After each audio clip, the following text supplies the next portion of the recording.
almost daylight saving time. And so we'll be having this massive cardio jam happening at the Astevans parking lot, and that is February 20th. That is a Thursday afternoon.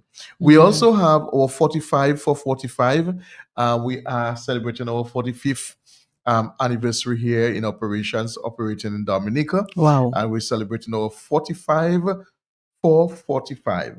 So spin and win, spend $45 and spin the wheel and win big prizes. That is from 4 p.m.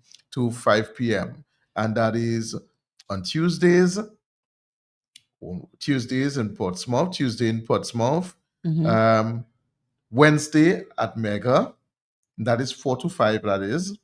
Thursday at Great George, right? And Friday at King George. Okay. Yes. So if you spend $45 or Yes, more yes. between the hours of 4 And to 5. 5 p.m., Mhm. you get the chance to spin a wheel and win something. Yes, that's something it. nice. Something nice. Something nice. So if you're in the Portsmouth area, it's Thursday for you. Thursdays. No, Portsmouth is on Tuesday. Tuesdays. Yes. And if you are in Yes. Mega, Wednesdays. Wednesdays. Yes. Okay. So today, Wednesday, Okay. Mega. On Thursday, Great George Street. That is the branch close to All Saints University. And on Friday, King George. That is the branch by the Portsmouth bus stop. So again, 45 for 45. Okay. Promotion continues. We also have the Sex Symposium. I mentioned that. We have the Pink American Fresh Bus Challenge, and that is still going on. Take a picture with the Pink American Fresh bus. We have that bus there. Tag both Jolly's Pharmacy and American Fresh on Facebook. Use the hashtag the pink AF Bus Challenge, and the hashtag is the pink AF Bus Challenge, and you can get the opportunity to win some big prizes. Compliments American Fresh, of course, and Charlie's Pharmacy. You can win a washing machine, brand new washing machine, and that is taking place. The draw will be the 6th rather of March 2025. So again, we have some time. I will be talking about that as time gets closer. Again, just reminding you too that we do have come as you like costumes for the people who want to dress in different characters. Whether it's for your children who will be attending that come as you like the Friday of Carnival, the Carnival Friday. All schools on island generally celebrate come as you like, and that is the public and private school. I know some of the religious schools, I may not do it, but come as you like is a big thing. Even in my time, it was a big thing. So we have costumes that's going on, and they're for purchase, and we want you to visit the stores to make your purchase of whatever outfit. My daughter has said to me this year that, Dad, I'm not feeling costume this year. I'm going to dress like me. So I said, fine, dress like you, sweetie. Dress like you. It's a choice. But are the costumes available at all branches, Carlton? Portsmouth, Mega, and King George. Okay. Yes, those are the branches that they are available. Making it easier for parents now. So we have a packed day for you this morning. We have a special guest in studio.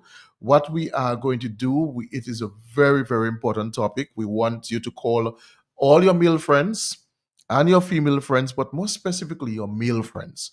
We want them to listen this morning as we have an expert that is going to be dealing with men's health. And so we are joining this person very, very shortly. We're going to take a short break, and then we'll introduce our guest this morning and the topic that we are going to be exploring this morning on Health Vibes. Please stay tuned. As you know, our show is very tutorial. We want you. We've had our listeners who say they take notes.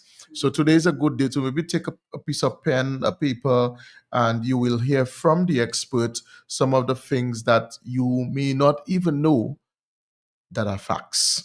Because we hear a lot of things that are not facts. And sometimes these are the things we believe versus what are facts. And so this morning we have that expert. We're going to take a short break, and then we'll be right back with you on Health Vibes. I woke up this morning feeling real stink. I had intentions to call it sick, but I end up in Jolly's pharmacy. Great and down in the street, at least fix up my immune system. Me feeling fit and strong, now I'm ready to work and make on any mission. If you see me again, Jolly's pharmacy is number one. Jolly's for you. We cater for everyone. Jolly's for you. Boost up your immune system. Jolly's for you. Yeah. Yo, Dominic is the white water box. Whenever I'm in town and I'm feeling down, I head to Jolly's Pharmacy. They boost me up real quick. Jolly's Pharmacy, leading the way in healthcare. Who say health cannot have vibes? Well, Jolly's Pharmacy is proving you otherwise. With Health Vibes, every Wednesday morning on Q95 from 10 a.m. to 11:30. Health Vibes, education, information, and a bit of humor. And not forgetting lots of vibes. Hosted by Carlton Langdo with co-hosts Jacinta Fagan Defoe and Trudy Kristen. Jolly's Pharmacy is bringing health and vibes together every Wednesday, so be sure to tune in. Health Vibes every Wednesday on Q95 from 10 a.m. to 11:30. Jolly's Pharmacy, leading the way in healthcare. Introducing Jolly's Pharmacy, brand new website. www.jollies.gm. It's your time to jump the line. Shop now at jollies.gm and have your items delivered in the comfort of your office. No more standing in line. No need to use your lunch hour to shop. Hassle-free shopping, safe and secure. Jollies.gm features rush delivery, 1 hour. In-store pickup, regular delivery, 5 p.m. Cut-off time, 4 p.m. It's your time to jump the line. Visit us at www.jollies.gm. Jollies Pharmacy, leading the way in healthcare. In healthcare. So we're back with you this morning on Health Vibes. As we said, we do have a packed show. As Trudy and I said, this year we are really trying to rope in as many experts as possible, both who reside here in Dominica, those who reside outside, and even guest appearances from experts who are not Dominican. And this morning we do have one. He is an expert. He's not from Dominica, but he's now licensed to practice in Dominica and have been visiting Dominica for the past year or so. And so this morning we are so happy to have with us Dr. Adrian Rod, who is a consultant urologist from Antigua and Barbuda. And I was just saying, he is so young. And for him to accomplish in that particular area of expertise, that is remarkable. Dr. Rod, do we have you on this morning? Yes. Yes, good morning. Good morning to you. And how are you doing today? Hi, guys. I'm good. Can you hear me fine? We are hearing you fine. Maybe just a little little. louder, if you can just amplify your voice a little. Go a bit louder. Okay. All right, Yes, that sounds better? much That's better. good. Yes, that's awesome. Okay. Right. Good All morning right, to you. great. How is Antigua this morning? Antigua is fine and sunny. All is well over here. Hope it's nice in Dominica as well. Yes, Yes. we have a bit of sunshine and light showers And this rain. morning. Yes. Yes. Excellent. But we're happy to have you on this morning. As you know, we met last year, just around November when we were actually commemorating and the awareness of prostate health in Dominica. We met at a forum at UE Global Campus, and we had some really good conversation. We exchanged numbers, and so I'm so happy to have you on. We're very happy to have you on as our guest this morning, as we will focus on the male reproductory system. We know in Dominica, the OBGYNs, the gynecologists, are quite popular. Women access them a lot. And we've not had a lot of attention placed on urology. So, in introduction, just tell us a little about that specialization, what it entails, and why is it so important in medicine? Okay. I'm very happy that you are acknowledging the fact that The women are going to the gynecologist. They are familiar with seeing the gynecologist. There are lots of gynecologists around in Dominica, in Antigua, in the region, but urology is fairly new. Urology is a specialty dealing with the kidneys, the bladder, the prostate, the penis, or what we call the genital urinary system, anything to do with your urinary and sexual function, mostly in men. As a result, we end up dealing with the prostate a lot and looking after a lot of men. So finally, men have a specialist that looks out for them and is advocating for their needs and helping them. And this is what I do. Okay. Doctor, I'm really liking that. You're saying that it's merely new, and it's one of the specialities that maybe men didn't even know about. And but are men, now that men know of, or they may know of urology, and the urologist as the expert that deals with issues relating to my penis, my testicles, whether I'm producing sperm or not producing sperm, whether I have a problem with my bladder, and all of this erectile dysfunction and all these things. Are men accessing you? Are men accessing Yes, that speciality? quite so, quite so. So what it started off with, we come from a period in time where men did not go to the doctor at all. Men thought they were well, they were fine, they will not go to the doctor until they are really dying or until their families, their daughters, their wives drag them to see us.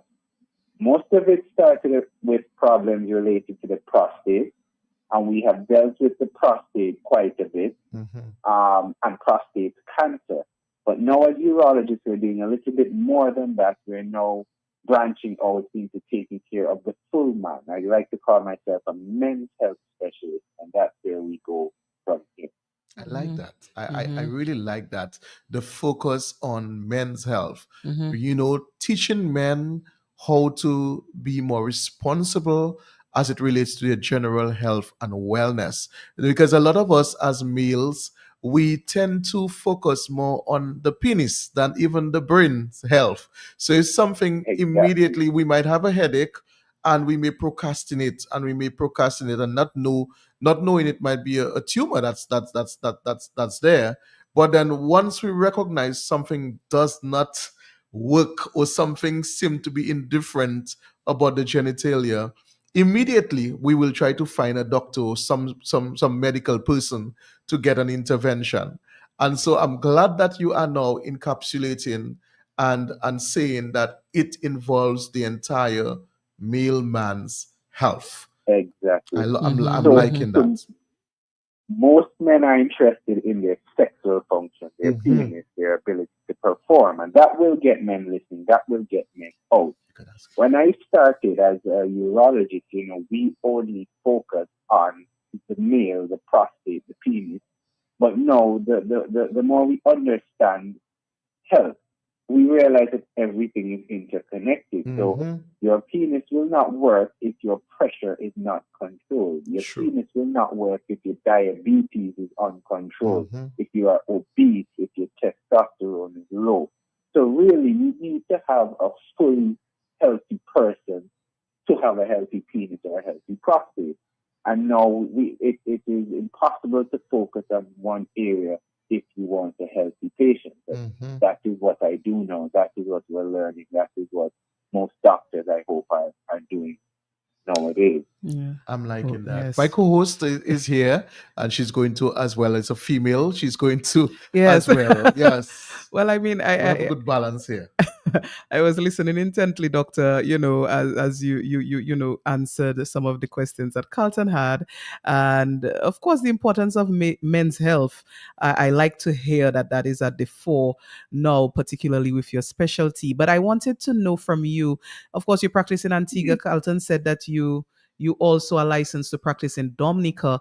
What have you been seeing from men primarily, that they are consulting you for? And if you could share in Dominica specifically, what would you have been seeing that men would consult you for or seek consultation from you for?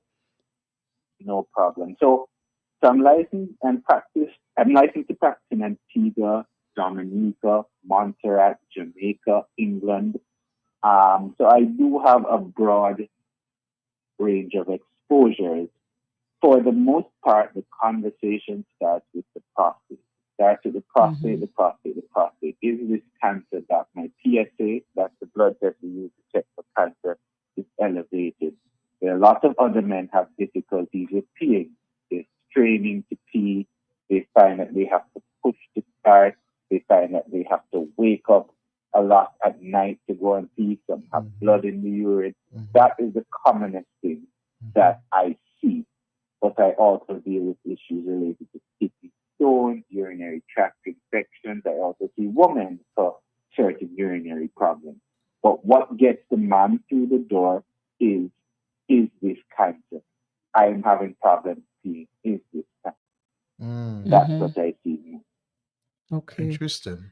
Yeah. Interesting. And in terms of the demographics of age that we see now, we know that it is advisable that once a man reaches the age of 40, he should begin his screening for prostate cancer, enlargement of the prostate. Are you That's a good seeing question. that number getting better in terms of the men accessing you or your clinic at that primary age versus No. the older male? No. So currently, a large portion of the patients I treat are older males, 50s, 60s, 70s. You have the well-educated, the successful men that have worked hard all their lives, have successful businesses, have their family, and then they realize, wow, life is good. I want to cling to life. I want to keep on living. And you have those guys coming in. And then you have the guys who are very sick and unwell and get dragged in by their wives, by their daughters, by their family to say, look, something is not wrong. He's losing weight. He's sick. And you typically get the older men. As we do these sort of programs, we talk on the radio, on the TV, men are getting smarter, men are getting more aware, they're more in tune with their health. There's a trend to getting younger men coming in for the checkup.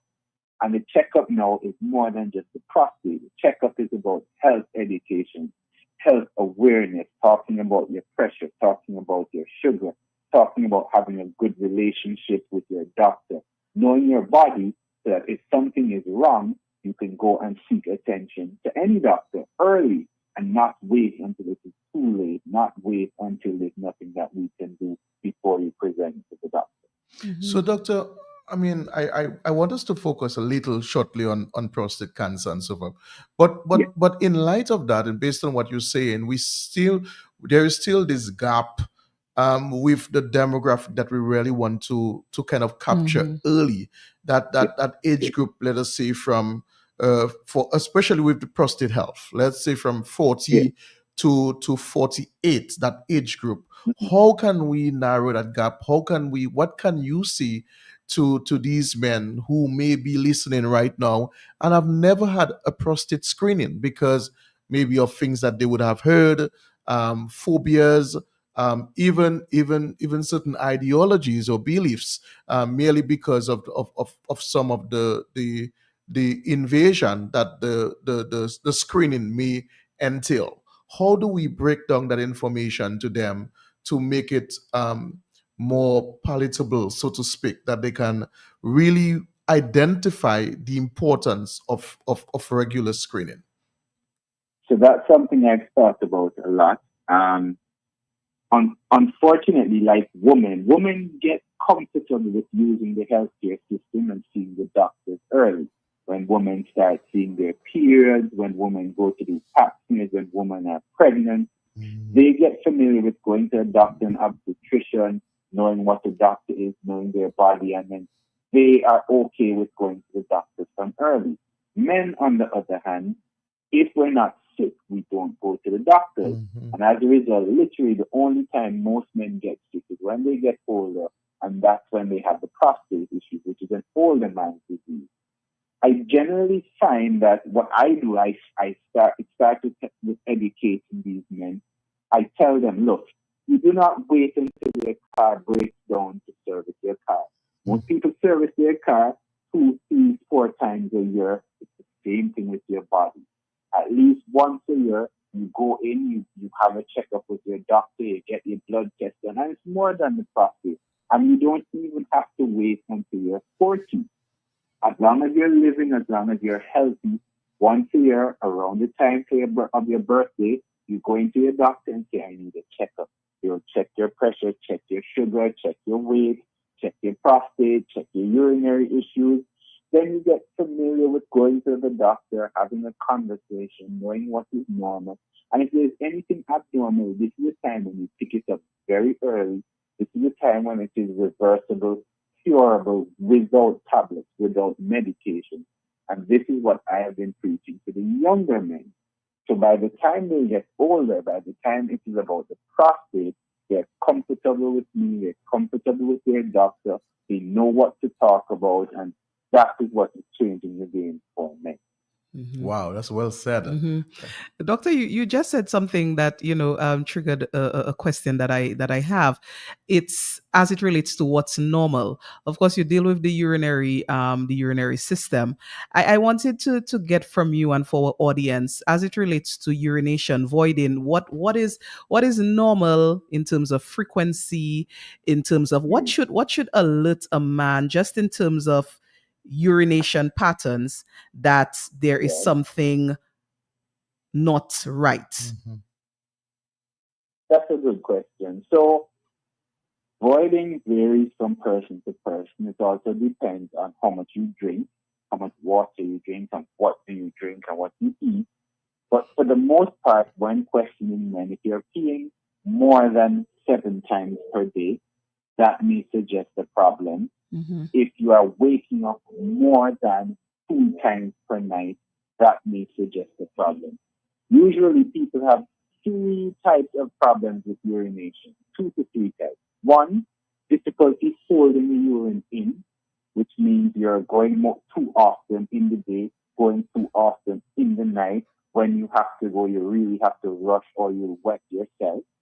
And the other thing is people can't get the urine out. Now you go to the toilet, you try to pee, you stand up there for quite some time, you're waiting. Men may notice they go to a public bathroom, they step up to the stall, other men come in beside them, pee and go, and they're still standing there waiting. They're pushing, they're straining. When they pee, they feel as though there's urine still left back inside. That suggests there's a problem with getting out. Then there's also incontinence. Patients that leak urine.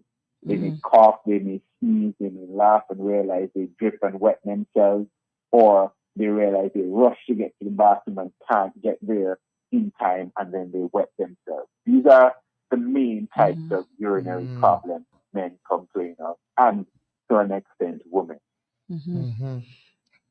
Yeah, that's well said too, and that was a question too that I had, because I had read about something about that last evening. But the information is really, really good.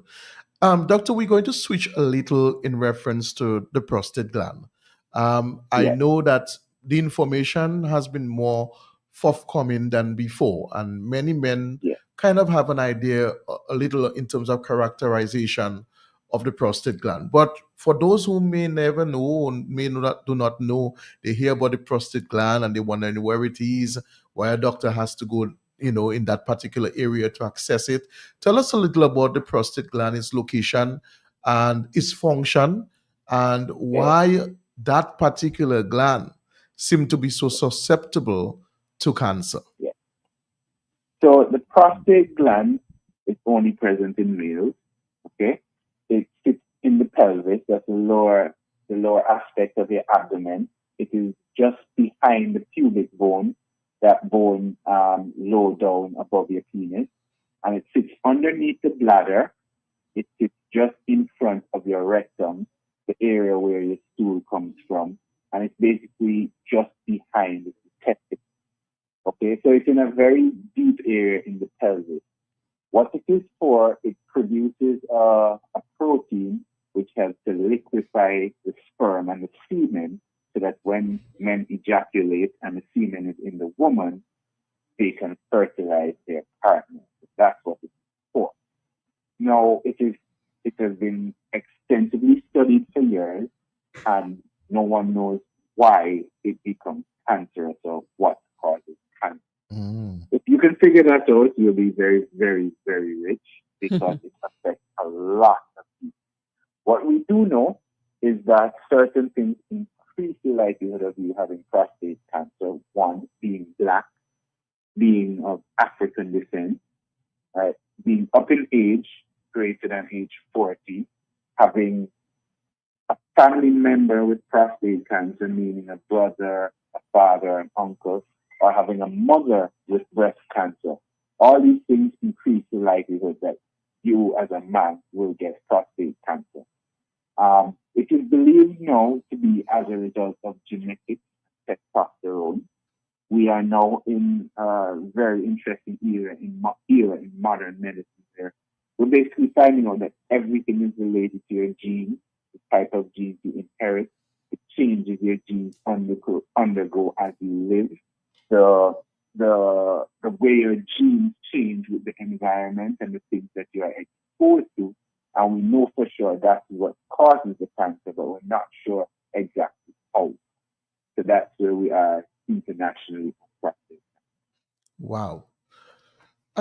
Doctor, based on you said you've practiced, I mean, in many territories. Yes. What are you seeing currently in the terms of the status, the prevalence of prostate cancer? Have the numbers been decreasing or are they increasing?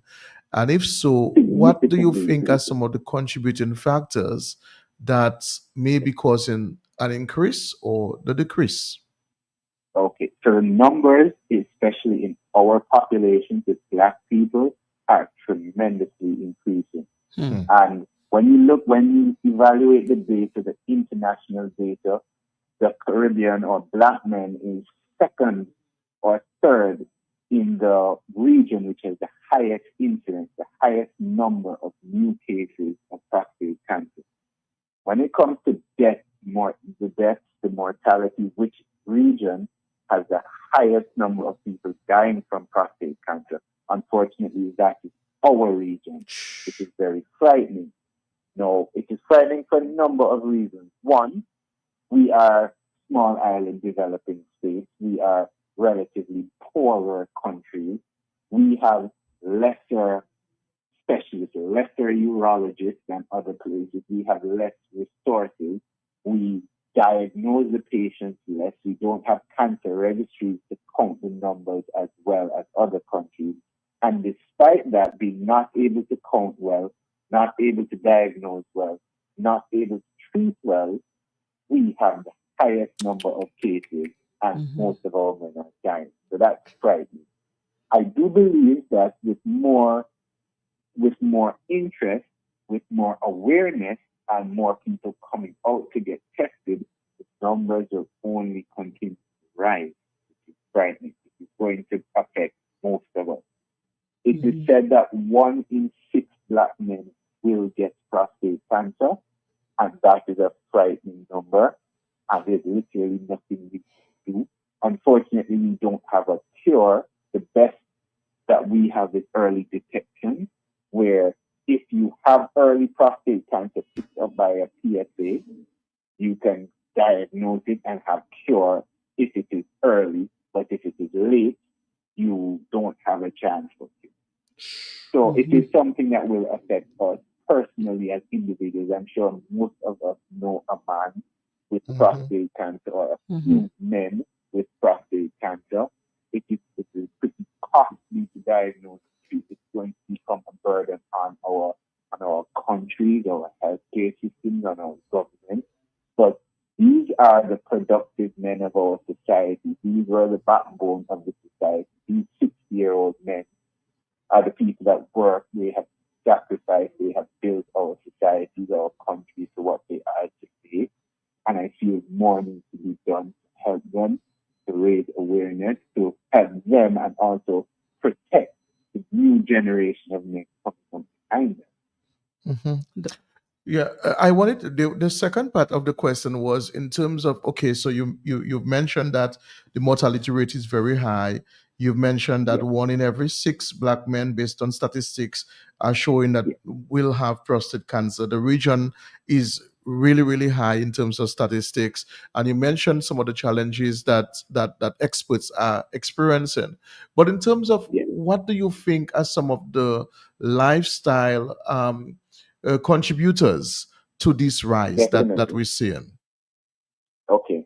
So from an evidence-based standpoint, so we're doctors, we're scientists, and we look at evidence.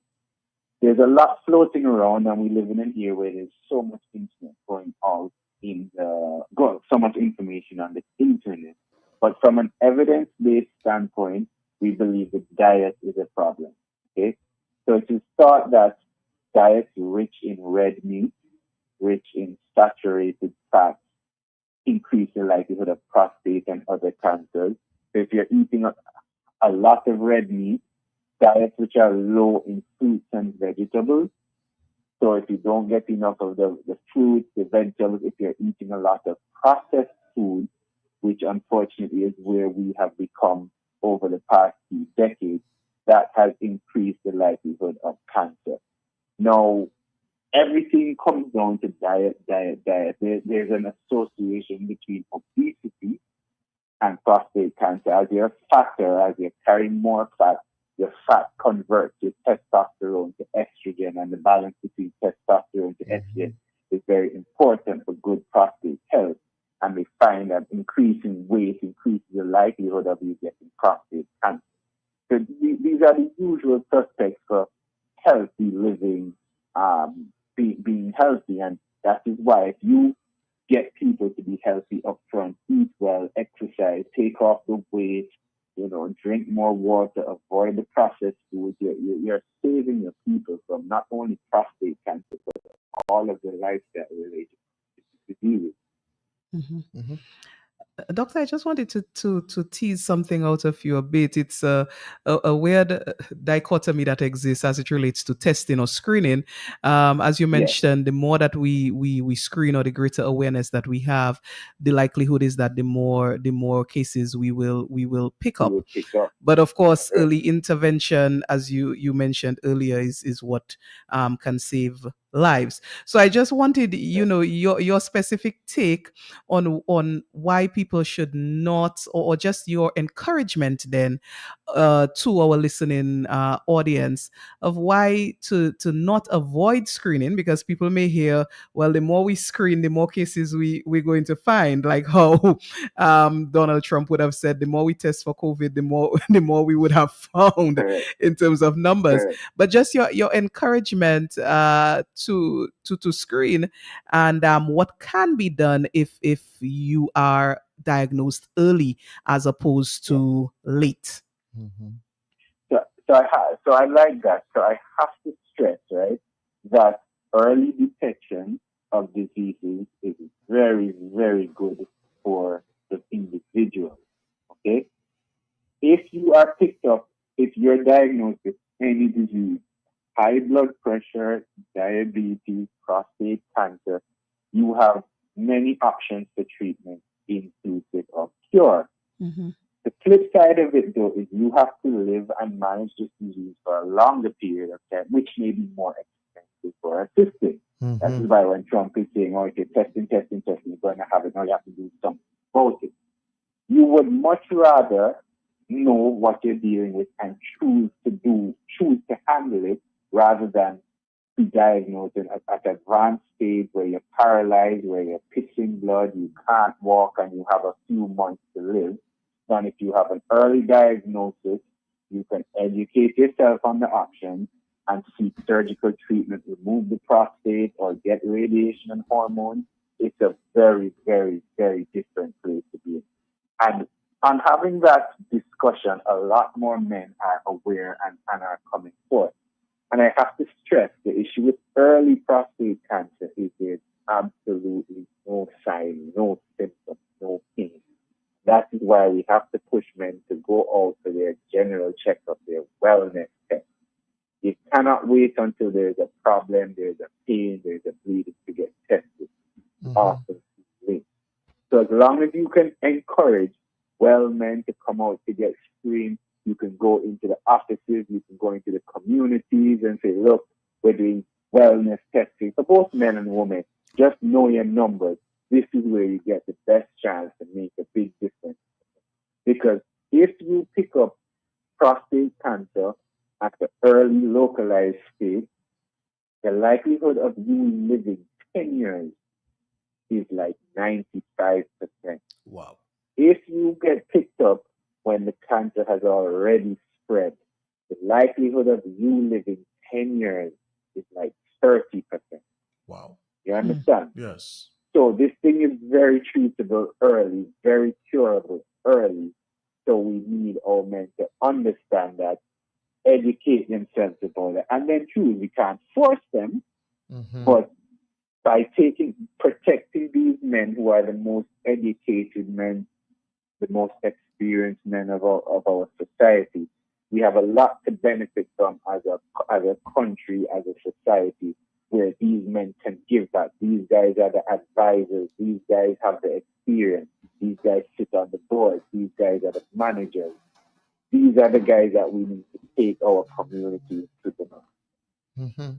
Doctor, as we're on this particular area and trying to admonish our men to adhere to early screening and regular screening, one of the major contention or even phobias relating to prostate health and screening is a digital rectal examination. Yes. We've mentioned this Yes. a number of times in past shows, and it still remains a major phobia. It's one that men do not want to talk about. They're very uncomfortable talking about, um, and they're quite practically afraid of it. Um, Walk us through how simple, because I've done it, how Yeah. simple this test is. And I've shared my own testimony on air to sort of encourage men of the process that it is actually less than a minute the screening lasts. So walk us through in terms of the importance, because a lot of men, what we've seen in even in practice these days, that I've seen cases like that where doctors just do the blood test and don't necessarily do the digital rectal examination. I heard from one urologist who said to me that this should be done together or simultaneously. They should be done because the blood test doesn't give you the in terms of the texture of what is happening with the prostate. So, just clarify this for us, please, or give us some information relating to this aspect. Yeah. So what I would say in my practice, I don't see it as a problem with men wanting to do the digital rectal examination. But there are men that have issues with it. The digital rectal examination, when we put a gloved, lubricated finger in the rectum to feel the prostate. Now, when we feel the prostate, we can feel if the prostate feels like there's a lump, if it's hard, if it's irregular, and that helps to suggest if there may be prostate cancer. We usually do that with the blood test, the PSA, prostate-specific antigen, to then determine if there is a risk of cancer. Traditionally, we have been taught that the combination of two is better than the blood test only or the DRE only.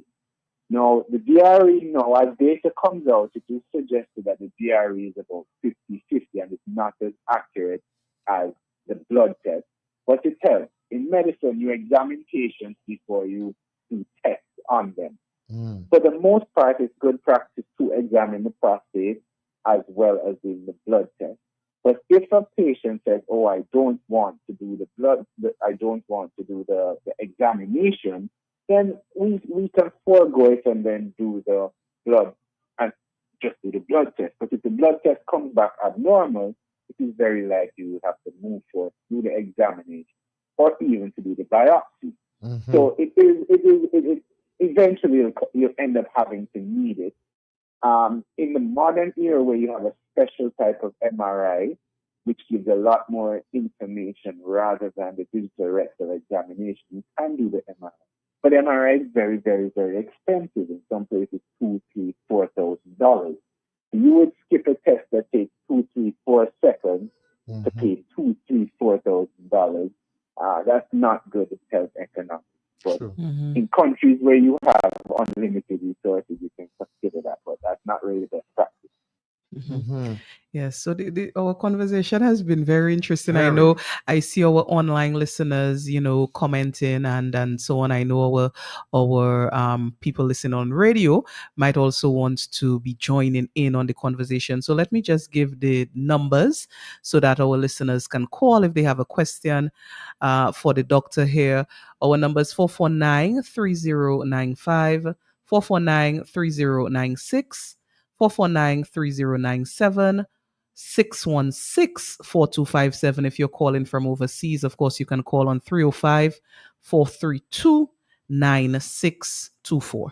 And we have a call already. Yes, I know they were waiting. Yes. We have a call Okay. already for you, doctor. All right. Good morning Go to ahead. you. Good morning, caller. All right, let's take this other caller. Good morning to you, caller. Thanks for calling. Hello, morning, Carlton. Good morning to you. Judy, Good and morning. Dr. Adrian. I'm Good listening there morning. attentively, but I would like to ask the doctor a question there. Now, he said the black men, 1 in every 6, right? Black men will get prostate cancer. Now he gave some reasons about the escalating amount of cancers we have. But one reason that struck me, probably can explain that, is when he said, among the other reasons he gave, I will mention that again. But the one that struck me is when he said, not able to diagnose well. So I'm wondering, when he said not able to diagnose well, I'm just asking whether it's, less urologists, or whether it's the equipment we do not have, or what really it is. And I'm talking of poor countries, because he mentioned the poorer countries. But that shocked me, not able to diagnose well. Thank you. Very Okay. good. Very good answer. Thank you, Very caller. good question. That's a very excellent question, and you see the thing that I was talking about, the woman listening and take home Yes. the message. Yes. You realize that Yes. your first caller Right is a away. woman. Yes. So we do have the challenge with diagnosis in modern healthcare. It's very expensive. So one, urology is a new field. You do not have so many urologists trained, and you can compare it. How many gynecologists do you have compared to urologists? No, the gynecologists are taking care of all the women, or they don't take care of men. The urologists take care of all the men plus women. Okay? And how many urologists do you have? Then you have to be able to do the PSA, the blood test, and then you have to be able to do the biopsy. Now, the biopsy has evolved. Right now, at minimum, you have to do a transrectal ultrasound guided biopsy, where you put the ultrasound in the back passage, look at the prostate, numb the prostate, and then take samples of the prostate. That should be the minimum. There was a time back in the day where they put a finger in and just fire the gun and take random samples. That really should not be done in the modern era. And they've even moved beyond going through the bottom, where they're going through that little space below the testicles, because they're saying there's less of an infection risk. So the technology changes, the way to do it changes, and the right way to do it keeps on evolving, just like everything in medicine. I'm sure no one here wants to be treated with things and ways done 50 years ago. And unfortunately, if you do not have it, it is very difficult to then say, but the problems are still here. So you don't have the efficient ways to do this. Some stuff are not readily available. Some stuff are costly if they are there and available. So there are lots of different elements you have to put together, which then works out to getting an early diagnosis of prostate cancer. And that's only diagnosis. After you're diagnosed, you need to be evaluated to see if it's only in the prostate, has it left the prostate. Ideally, you need a bone scanner. You need a PET scan in some instances. So we as developing nations are trying to put all of this together. And hey, we're only talking about prostate cancer. There's so many other illnesses in our health system that are competing for the scarce resources. But it's the reality that we have to admit that we have in our island. Very good, very comment, Doctor. I want to throw a few things to you because I'm from Dominica, and Yeah. up to now, you still hear these things. Men will say that person had prostate cancer because they were promiscuous. That No, person had prostate cancer maybe because they were gay. That no, person had prostate cancer because they were drinking plenty rum. And yeah, you hear things like that. Um, yeah, I know that they're not real, but for our yeah, listeners, yeah. comment on that, please. So we do not have, so from a science standpoint, as we stress, it's evidence-based medicine. There's no science which suggests, being promiscuous increases the likelihood of prostate cancer. There's no science which suggests being a homosexual increases the risk of prostate cancer. There was a study, a fairly popular study, which said that if you ejaculated 21 times per week, whether you haven't sex or masturbate, it reduced the likelihood of prostate cancer, and that was a very interesting study. So there seems to be something suggesting that if you're having more sex, it might reduce the risk of prostate cancer. But that is all we can say. We need the evidence, we need the data to be absolutely sure. Mhm. All Yes. right. Carlton, Yes. I know I saw some of our online listeners commenting interesting program. Somebody asked what kind of cancer. Of course, prostate cancer. We've Mhm. mentioned this is what we're speaking of. But Carlton, I do know that you had something else Yes. for the good Yes. doctor that Yes. is very topical that Yes. you wanted to bring up, and I Okay. see our lines have Yes. started So going as let's well. take this one, and then I will. Mhm. Yes. Good morning to you, caller. Thanks for calling. Good morning, Carlton and the rest. Good morning to you, sir. All right. I have a feeling general. I went to the doctor.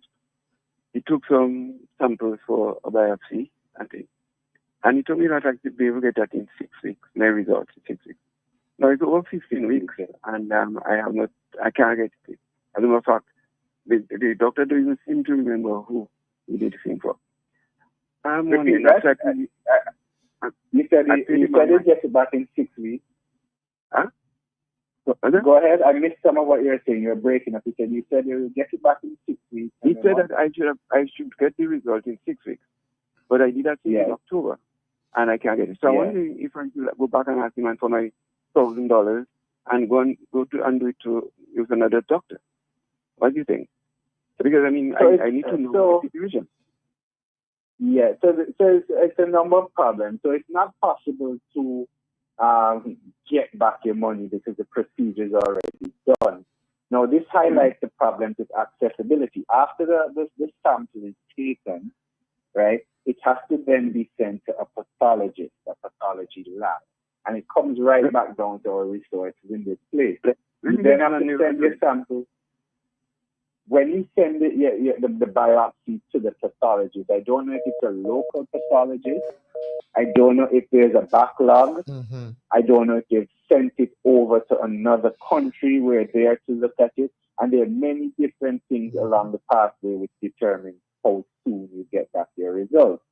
It's very difficult, and these are the things that make treating cancer in our region difficult. But it is reasonable to have a discussion for that doctor to check back along his pathway to find out who he sent it to and get the status update on it for you. But taking back the money will not help you. You need to get the results. Mm-hmm. Yeah. Okay. Very good answer, doctor. Very good answer. Mhm. We wanted to switch gears a little. We have a sex Mhm. symposium coming on very, very soon. It's the first of its kind in Dominica, and Jolly's Pharmacy is putting on this sex symposium. Right. That is the Thursday, February 13th. That is the day before Valentine's Day. One of the areas Okay. that are often highlighted when we talk about sexual reproductive health is one, the size of the penis. We seem to be Yeah. very bombarded with size of penis. Sometimes women Yeah. shame men, sometimes Mhm. men shame others.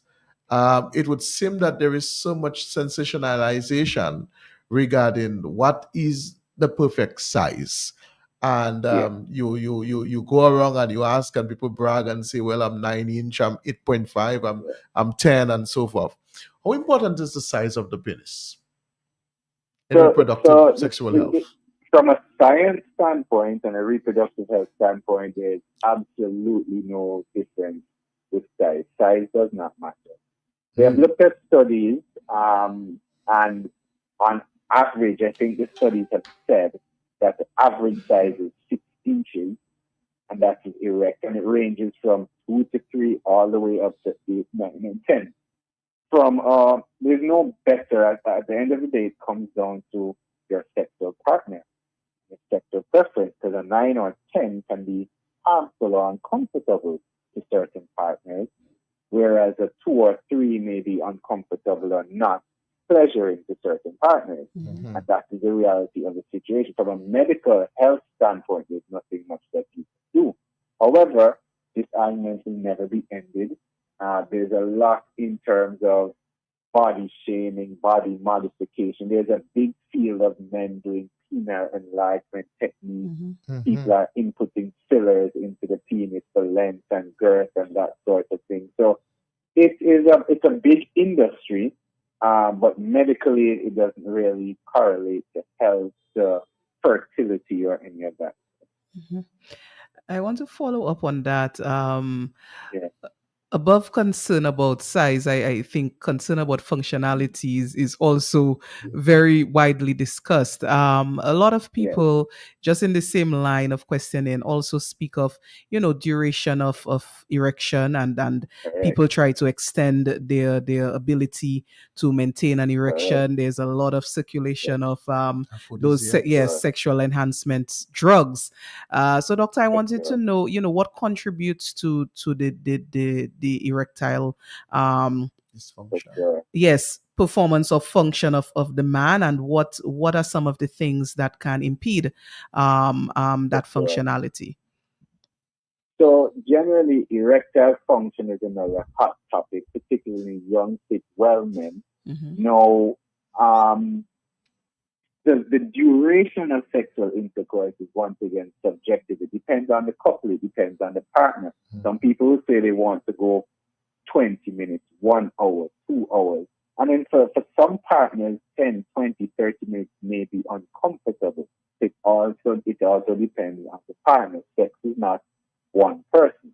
Mhm. There is an empty premature ejaculation where patients ejaculate within 1 minute of entering the vagina within 60 seconds, or if you're ejaculating faster than you think is pleasurable for you, that's a subjective definition.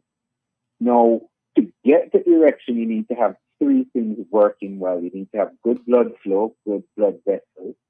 You need to have a good nervous system. The nerves to the penis have to be working intact, and you have to have good hormones. Okay? To have all 3 of those working in tandem, you need to be a healthy person. You Mhm. understand? So that is where it comes right back down to the sugar, the pressure, the cholesterol. Mhm. Are you not controlling it? If you're not controlling your penis, it's not going to work. You have lots of strategies, tips, and techniques which can give you an erection, that can maintain the erection to make your penis healthy. But if the rest of your body is not healthy, it's no point. Mhm. You did, Yes. doctor? You hear me? Yes. Yes. Yes. Okay. We had a little gap. Yeah. Yes, but that makes a lot of sense. We have a caller who wants to ask a question. Let's take this caller. Yeah. Yes. Good morning to you, caller. Thanks for calling. Good morning, Carlton. Good morning, my And friend. Good morning. We're doing well. you're a good doctor. Hi. Yes, we Good have Dr. morning. Adrian Yeah, Rod. this Yes. is a vital subject for men. But Yeah. men in general in my country, Dominica, do not Yeah. like to go to doctor. That is the Correct. subject we have. And you have a situation where the major causes of death in the country is heart disease, diabetes, cancers, Yeah. something that relates to other colds and that sort of thing. These are the Yeah. diseases that are ranking in the non-communicable diseases. Well And done. that means, as the doctor said, screening is critical. Yeah. We need to employ and get into our primary health care program this screening test that needs to be done for men. So we're looking at things like your prostate, your heart, cholesterol level, blood pressure.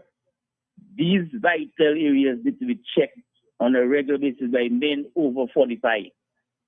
And I think we need to put a system in place at even the primary health care services where the men can come out at different times. Men sometimes want to sit down with women in a clinic. They don't like the idea. So, and the idea of coming there 8 to 4 when they work in. These are things that we have reviewed and look at all over the Caribbean. And we need to find a way to really structure the time that you organizing the services for men. So critically, services have to be offered because these tests there so they're expensive. And to do that, I think we need to promote it at the primary care level and that government in the preventive health program. The other issue we are looking at is diet and exercise. Diet itself, what you eating, is going to contribute to most of these diseases. The lack of mobility also contributes to it. So we have work to do in that part of the world. Thank you, caller. Yes. Appreciate that. Well said. I really like the intervention of the specific timing for clinics. Interesting. Yes. Interesting point. Yes, one of That's not something I've thought about. That's very interesting. yeah. But he touched on some very important points in non-communicable diseases, the chronic illnesses. They are responsible for everything. And unfortunately, we live in this fast-paced world where we want convenience, we want processed food, we want fast.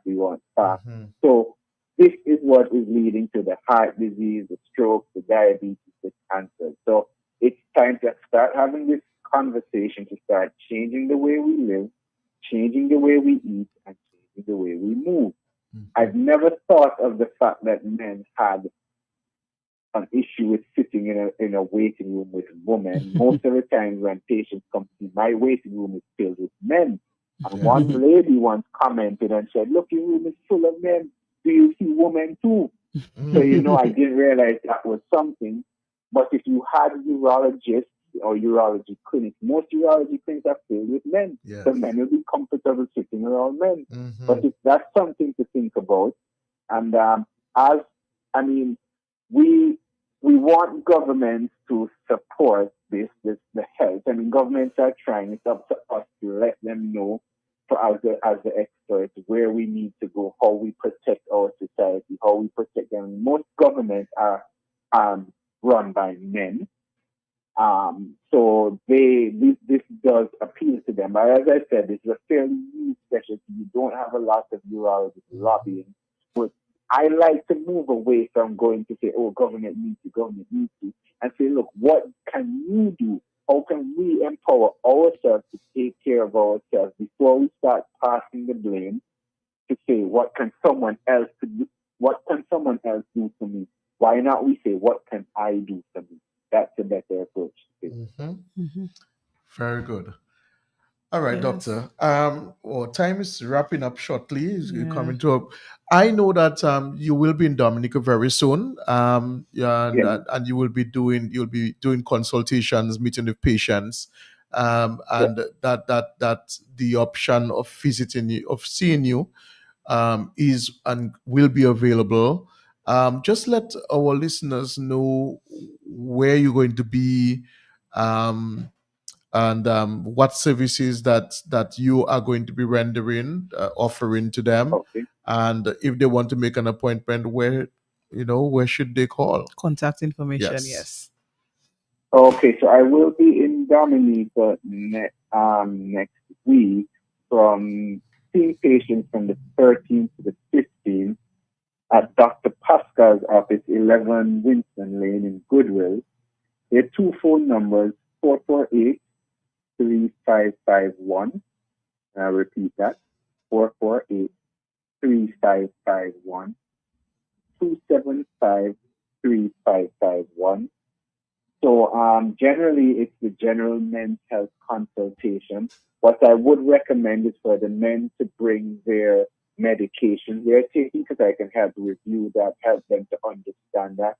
bring any recent blood tests they have done, particularly PSAs. I do cystoscopies, look into the bladder, and I do surgeries.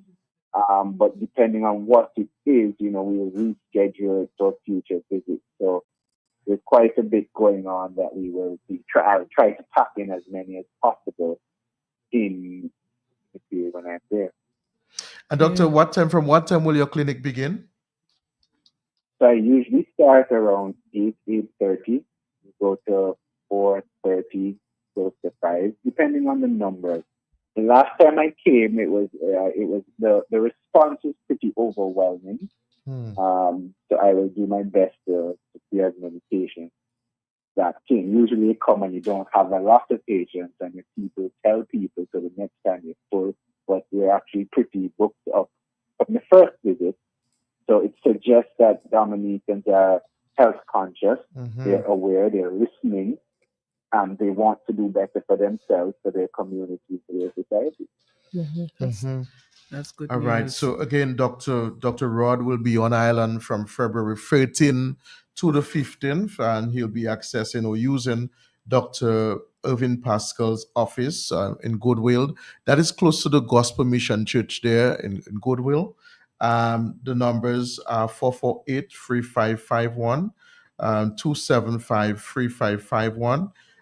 The doctor who is visiting, he's asking if you do come to see him, walk with your medical records. If you have a medical book, most Dominicans have a medical book. Walk with that. If you've done recent blood chemistry, blood tests, or any scans or anything like that, walk with that as well. And he's in office from 8 a.m. thereabout 8:30, to about 5 p.m. on those days. And so we expect as many men to come. We expect wives to be encouraging their husbands to come. Right. If they can't come themselves, walk with them. If you're coming to visit the doctor, walk with your water, walk with a little snack. You might have to wait for a little while. Put some Wi-Fi on your phone so that you don't get bored. And, just make yourself comfortable, because at the end of the day, every patient wants to be screened, in a dignified manner, in a way where you feel that the doctor has taken time to listen and to assess you. So it's not a rush kind of a thing. And so you want to be patient when you go there. So walk with your water. If you're diabetic, make sure you walk with a little snack. Walk with, make sure you have your stuff when you're going to see the doctor on that day. Dr. Rod, we are just about out of time. We just want to give you the opportunity to give some parting words, and until next when we see you. Yeah, so I just want to remind the patients to take care of themselves, get familiar with learning your body, go and get that wellness check. I think the most important thing, do that wellness check. Don't wait until you're sick and visit your doctor. Get your pressure, your sugar, your cholesterol, your PSA checked. It will make a difference. It will keep you living longer. You'll have discussions about health. I'd like to empower you to take care of yourself, so you require less from the healthcare system, less from the healthcare system. Dr. Rod, I want to thank you so much for joining us on Health Vibes. We're getting tremendous feedback from our listening audience. And, you are a very good health educator, I must say. Yeah, I really appreciate, the simplified manner in which you presented the information here this morning. And I think you've sensitized quite a bit of people to the necessity of taking care of their health, particularly our men. And I really, really want to, thank you for joining us and taking the time this morning with us on Health Vibes. No problem. Thank you for having me. Yes. See you soon. Yes. So, Thank Dr. you. Rod, again, thank you so much for being our guest here on Health Vibes. You don't be a stranger. The area is so vast. Next time we can talk about bladder issues, Yes. or issues with the Exactly. kidneys. So don't be a stranger. Whenever you want to come on, just give me an alert. You have my contact, and let me know that you would like to do a presentation again. But we truly enjoyed your presentation. Thank you again from your busy schedule for being with us on Health Vibes. Have an awesome day. Have a great day, guys. All All the right. best. Thank you. Well, truly, we've come to the end of Health Vibes this morning. And again, Yes. the focus was on men's health. Again, Dr. Adrian Rod, consultant urologist, he's going to be on island from February 13, 14, and 15. And he'll be meeting men. All men, no matter what your age, you may find that you have an issue, whether it's if your bladder, maybe it's kidney stone, you're seeing blood in your urine, you have erectile dysfunction, you maybe find that you want to have your prostate checked and all of that. He deals with all of these issues, and so you can make an appointment at Dr. Irvin Pascal's office. The numbers are 448-3551 and 275-3551, and the doctor will be in office from around 8:30 on those days until about 5 o'clock. So we are happy to have been able to bring you that information. Yes. And Yes, and Carlton, I see some women saying, next time he can talk about women too. But of course, we did focus a lot on men's health, which is necessary as well. And I just want to encourage the women who are listening, because you may have been listening, but a man in your life was not listening, and you can give the information to him, particularly the information relating to the clinic, if you feel that he would benefit from attending and seeing the doctor. So please, ladies, I know our ladies will listen in full force, but feel free to share the information with the men as well. Each one help one. That's how we improve health across the nation. And as well, you can always go back and look at the video, look at the Health Vibe show. It's usually on Voice QFM Facebook Q95 page, FM Q95 Facebook Facebook page, and their YouTube as well. YouTube channel Yeah, Q95 so you can always FM. access it there. You can share the videos, let people know of it, and as many people that can look at it and listen to the contents. Yes. But as always, your health is indeed your greatest resource. Preserve it. Have a good morning, everybody, and remainder of the week. Take care. Bye-bye. Bye-bye. Who say health cannot have vibes? Well, Jolly's Pharmacy is proving you otherwise.